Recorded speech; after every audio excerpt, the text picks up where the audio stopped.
So my name is Rachel Doležal, and the title of my book is In Full Color, Finding My Place in a Black and White World. And I wrote this book a year after my name really became a household name around the world, and I was publicly criticized for my personal identity. And my biological parents went on national television, every major news channel, kind of shaming me and calling me a liar and a fraud and a con, and that's kind of like all that people heard.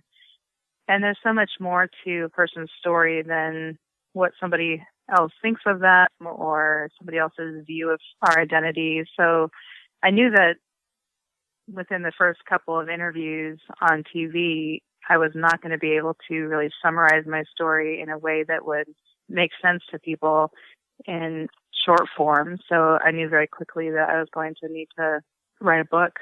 So this book is kind of the long form answer to the question, are you black or white?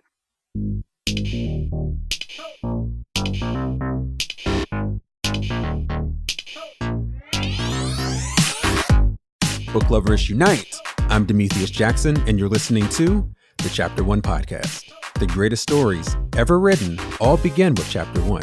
In each episode, our guest authors will share their first chapters with you. Hey, everybody. On today's episode, I'll be speaking with a woman I am sure you have all heard of, Rachel Doležal.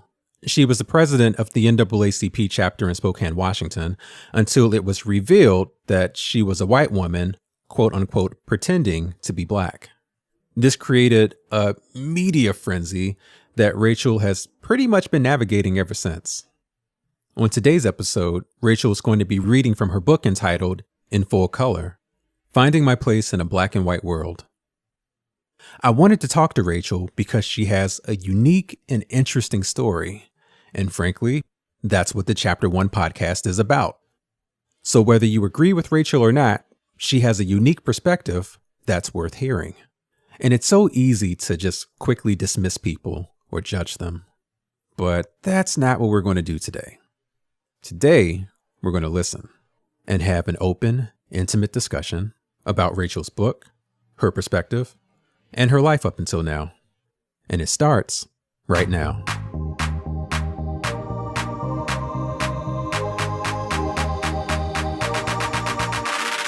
Chapter 1, Delivered by Jesus. We don't get to choose our parents. Mine, Larry and Ruth Ann Dolezal, met while petitioning the high school principal in Libby, Montana, to set aside a place on campus for students to pray during their lunch break.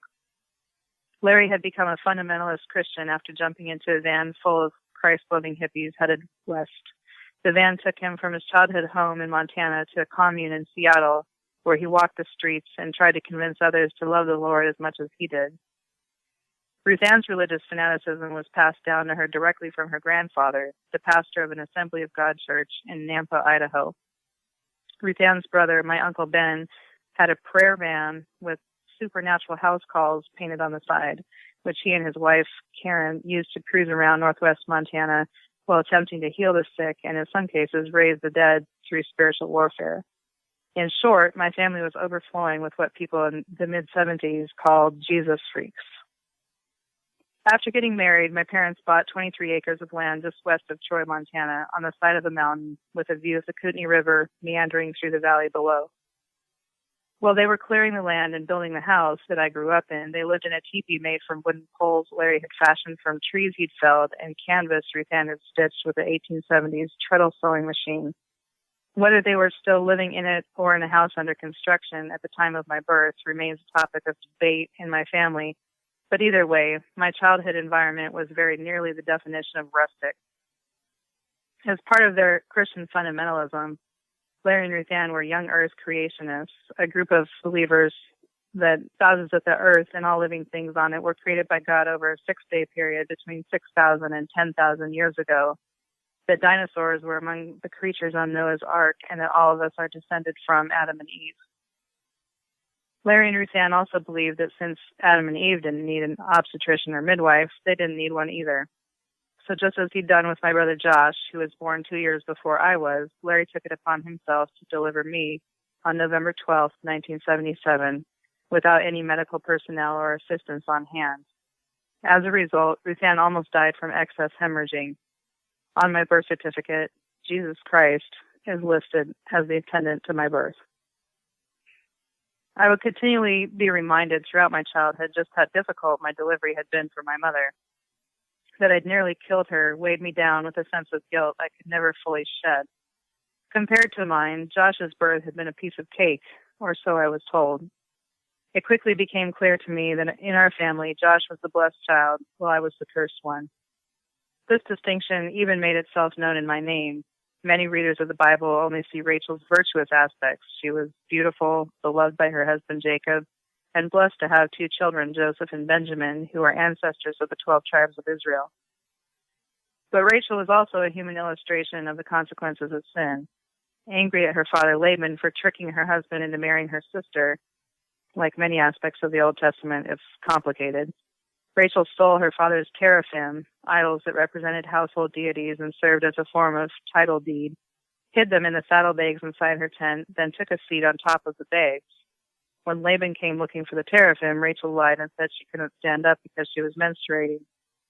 Meanwhile, ignorant of the fact that his wife had taken the idols, Jacob issued a curse on whoever was in possession of them, and Rachel died in childbirth soon afterward. Oh, the Bible and its curses. One of the best known occurs in Genesis 9 and involves Noah, his son Ham, in a very drunken night. After Ham visits his father's tent and finds him highly intoxicated and completely naked, Ham tells his brothers Shem and Japheth, and they cover their father with a garment while averting their eyes. Noah responds by condemning Ham's son Canaan to a life as a servant of servants. Most curses in the Bible are generational, which means Noah was censoring all of Ham and Canaan's descendants as well. Although race is never mentioned in the passage, an error in the translation, some interpret Ham to mean dark or black, engendered the idea that Noah had cursed all black people, and by the 18th century, this interpretation was being used widely to justify racism and slavery in the United States. The idea that black people are victims of the so-called curse of Ham, that they actually deserve to be treated poorly, remains embedded in our collective psyche to this very day. That I, too, was somehow cursed was imparted to me before I could even speak.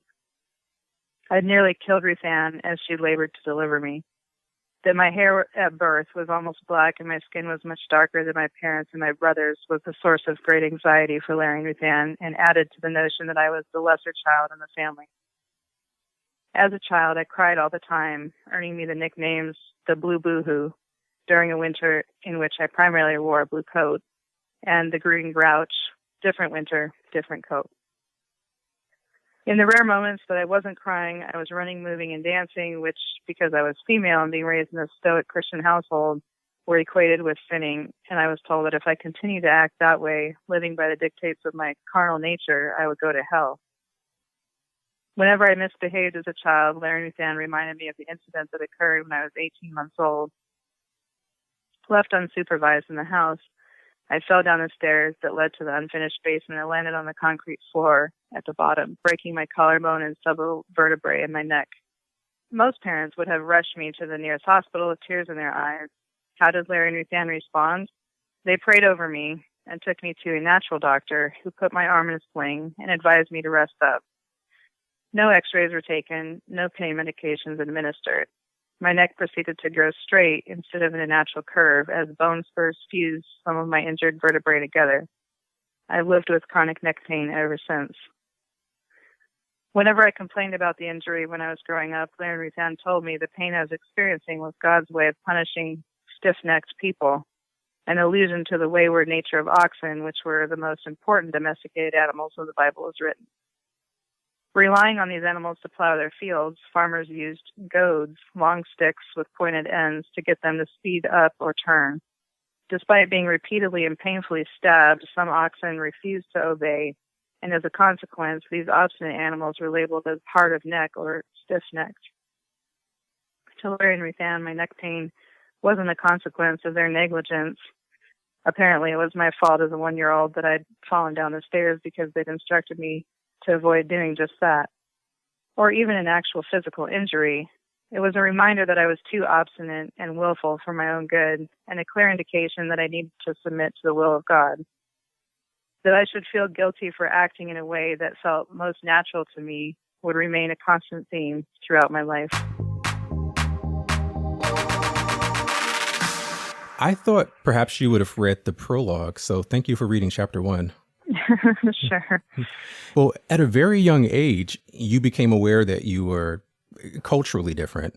And in your book, you discussed how, you portrayed yourself with brown skin in your artwork.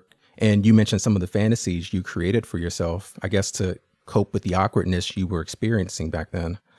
So was there a specific moment when you realized that you were different, or did this realization occur over time?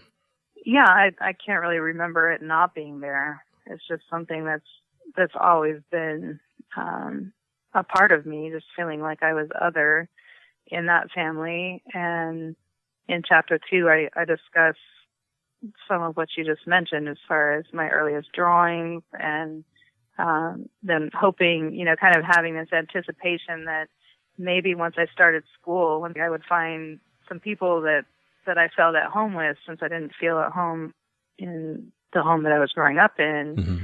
And that sadly was not the case. It was a really small town, about 3,000 people. And as I mentioned in the book, about 3,000 of those people were white. And I just felt out of place continuously wherever I went. So, it wasn't until I actually went to college in Mississippi where I felt for the first time that I had a home base and a community, and that was the Black community in West Jackson, Mississippi.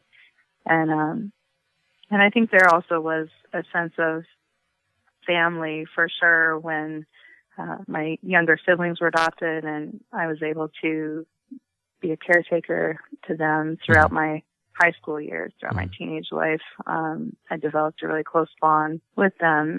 So other than that, I kind of had to retreat to books and artwork and things like that to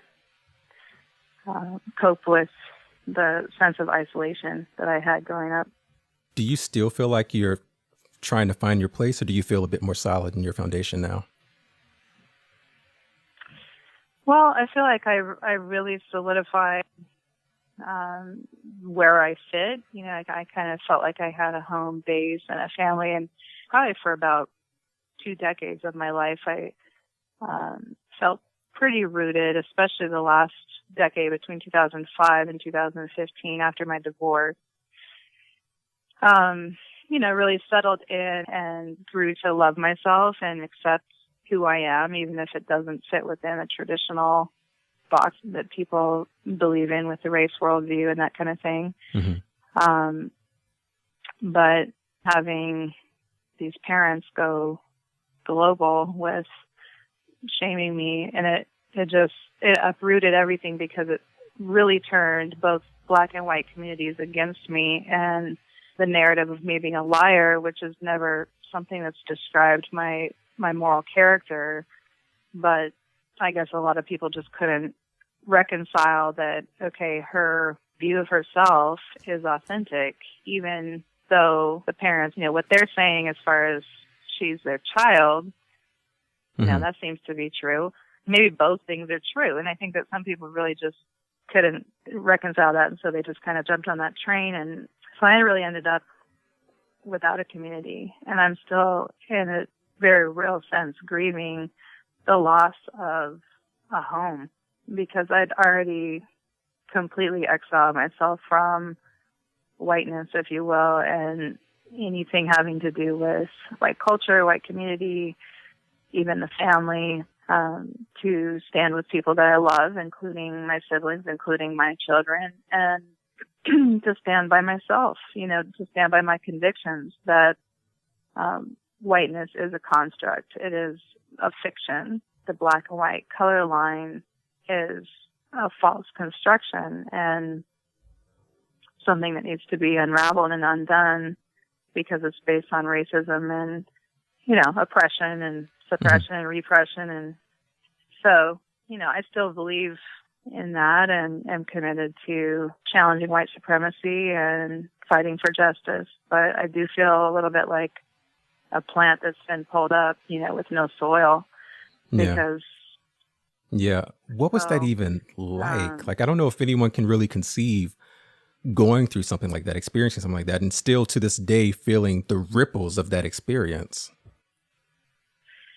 Well, I definitely feel the intensity of the race divide in America. The intensity from both sides being, called an insult to Black women, being called an insult to white women, and, from white people who really feel like I'm a race traitor. And then being, misunderstood from the other side as an infiltrator instead of a fighter, in the struggle, as a sister in the struggle. A lot of people were presented a narrative that portrayed me as being false or somehow not sincere, not authentic, and being a liability to the cause instead of a leader in the movement or an asset to the cause. So, yeah, I still feel, a lot of pain to the point where, if I wasn't a mother, I wouldn't be here. Who did you write this book for, and what do you want people to know about you? Well, I wrote the book partly for just a larger audience, for anybody who wanted to have an opinion or wanted to know the story. It's my life story through my lens.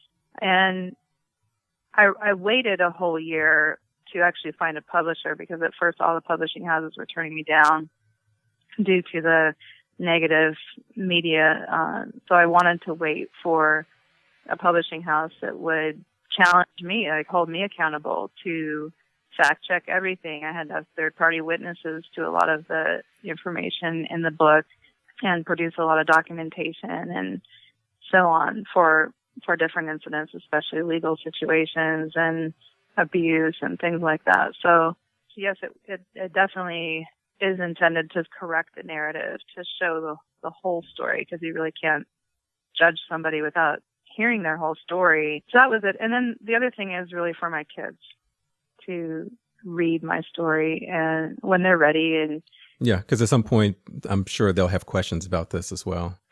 Mm-hmm. In a sense, it maybe it's just better for me if they have the book than for me to have to kind of spell everything out, because it is like re-trauma, to go back and relive things and describe it in detail. And I was very transparent, very open throughout the book. Mm-hmm.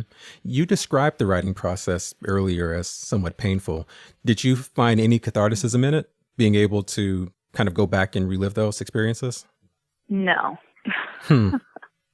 I wish. I know some people do. Oh God, no, it was kind of torturous. I guess kind of having the book finished gives me a sense of closure, in a way. But during the actual writing process, it was not fun, and I didn't feel like it was therapy. But part of that probably was also because by the time I found a publisher, it had already been a year since the big media frenzy, and the publishing house wanted me to finish the book in 4 months. And so I think that maybe that is what precluded the possibility of a therapy moment. Because I was like forcing myself, memory after memory after memory. It was just, the writing process wasn't super enjoyable. Well, okay, so you have done a lot of good during your career and through your art, your academia, and your activism. And you do seem to have good intentions with your book. But what do you say to those people who can't get past the outing and all of the controversy that's happened since? Like, do you just ignore those people, or is there a way for you to reach them also? Well, I kind of feel like they might listen to somebody else, but probably not me. If somebody is kind of on the fence or has reserved judgment and really does want to know the facts, then I think the book is for sure for them. If somebody wants to read the book in order to find fault or pick it apart, try and, interpret it through a lens of negativity, then, the book isn't really for that. It was like a lot of 1-star ratings of my book online from people who haven't even read the book, because a lot of people just jumped on and did really terrible reviews of the book without even reading it. Mm-hmm. And I worked so hard to not just tell my story in some kind of humdrum, monotone way, but to really craft a page turner and to put something out there that would pull them into the ways in which my life really touches on the larger topic of race and identity in America. You know what I mean? Yeah, yeah. Because I just think that there are a lot of people that have made up their minds about me, and they don't care what I say. Well, you know what? I heard an interesting statistic on the radio today that said 15% of people are going to love you no matter what you do. 15% of the people are going to hate you no matter what you do. But you still have 70% of the people who are kind of in the middle, and those are the people that you can still reach. Yeah, almost like a political campaign or something when there's been a misunderstanding, or how some people describe my situation as a scandal or controversy.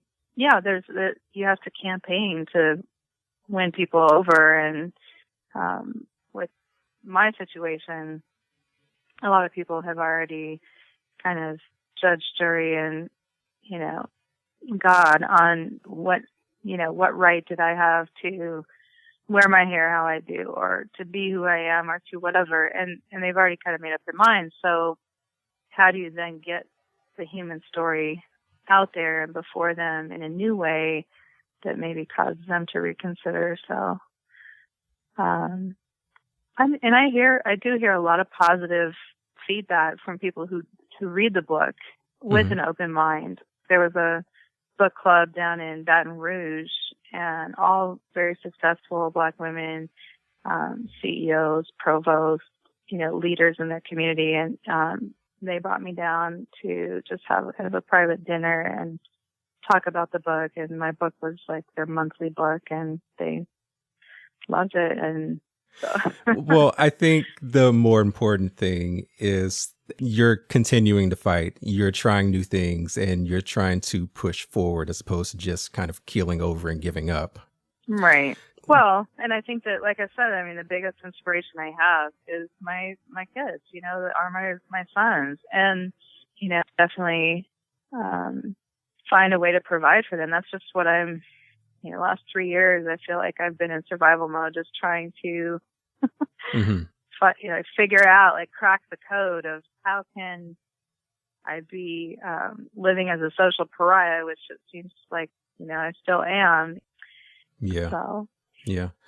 Two things. First, I'm still in the process of reading your book, but one of the reasons I wanted to speak with you was because it struck me as very genuine, and I've heard all of the, negative things they've said about you. You're a liar, you're a fraud, you're this and that, but you can't have that and be able to write something like this. So that resonated with me, and that was why I wanted to speak with you.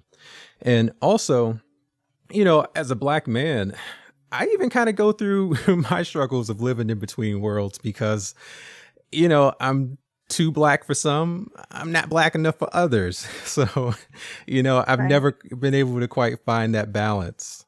Yeah. Well, I think that there are so many people that can kind of relate to that, whether it's visibly not Black or white enough, or culturally or philosophically or whatever. Mm-hmm. Yeah. What advice would you give to other people or other young people who feel like you or who feel stuck between worlds, especially in today's racially and politically charged climate?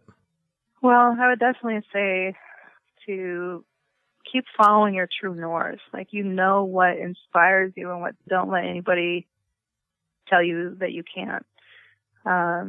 If you're trying to really live your life in a way that pleases everybody, you're never going to actually live.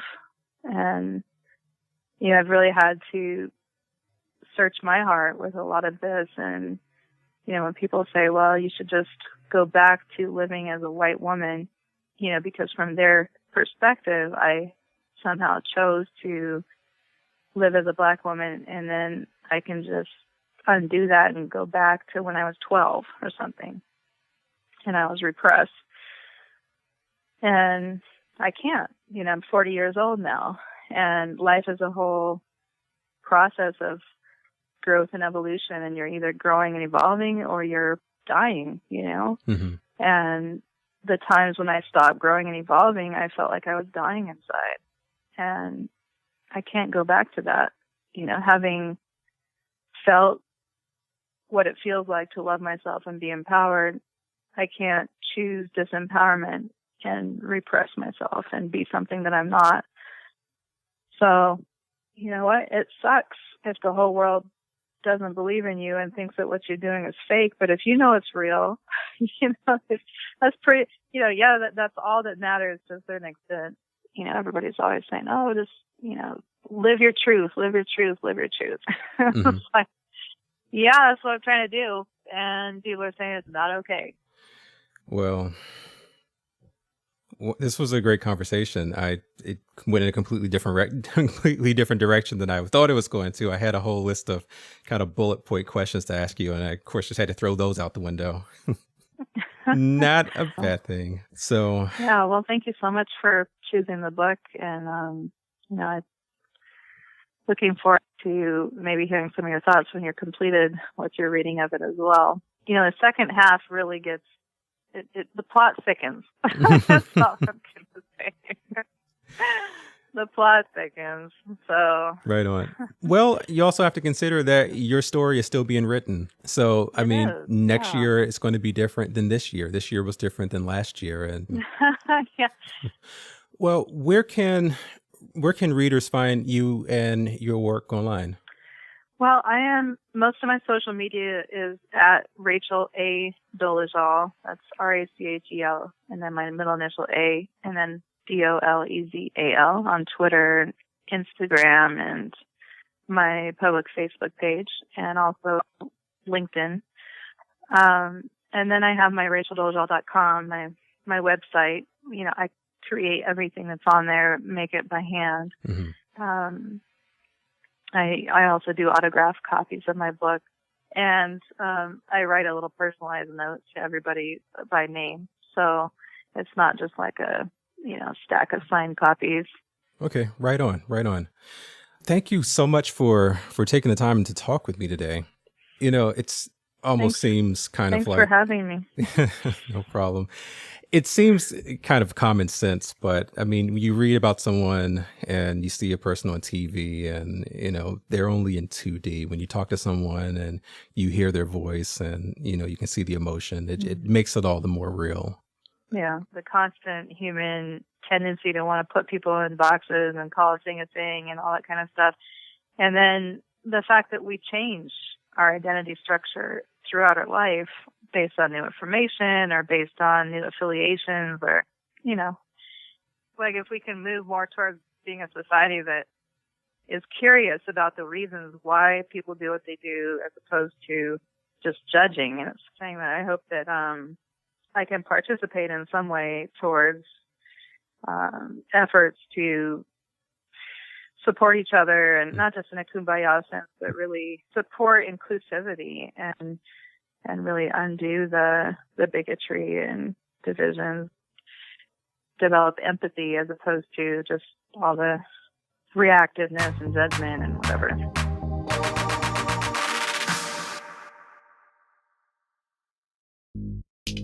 And with that, we're going to wrap up another episode. Thanks again to Rachel for talking with us today. I hope everyone was able to gain something from that conversation. If you have a question for Rachel or for me, or if you have a comment about this show or any, or an author who you think would be a good fit for the show, let me know. Connect with me on social media. I'm on Facebook, Twitter, and YouTube. Or you can email me at info@ch1podcast.com. Check out our website at www.ch1podcast.com, where there you can find previous episodes and hopefully find your next favorite author. Subscribe to us on iTunes, Google Play, Stitcher, and SoundCloud, and most importantly, help us spread the word by writing a short review and telling everyone you know about the show. That's it for me. You guys stay awesome. Till next time.